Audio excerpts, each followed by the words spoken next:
امام علی علیہ السلام نے فرمایا کبھی کسی کو دکھ مت دو، کیونکہ معافی مانگ لینے کے بعد بھی دل میں درد باقی رہتا ہے، جس طرح دیوار سے کیل نکالنے پر سوراخ باقی رہتا ہے۔ امام علی علیہ السلام نے فرمایا جہالت ایک قسم کی موت ہے اور جاہل لوگ چلتی پھرتی لاشیں۔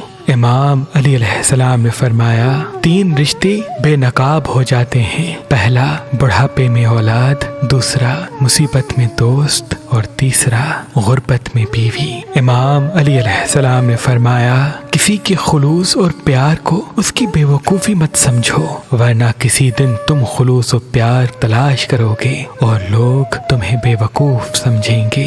امام علی علیہ السلام نے فرمایا لمبی دوستی کے لیے 2 چیزوں پر عمل کرو، ایک اپنے دوست سے غصے میں بات مت کرو، دوسرا اپنے دوست کی غصے میں کہی ہوئی بات دل پہ مت لو۔ امام علی علیہ السلام نے فرمایا جس نے تمہارے ساتھ برائی کی ہو اس کے ساتھ احسان کر کے اسے بدلہ دے دو، کیونکہ احسان بد زبانوں کی زبان بند کرتا ہے، احسان بد زبانوں کی زبان بند کرتا ہے۔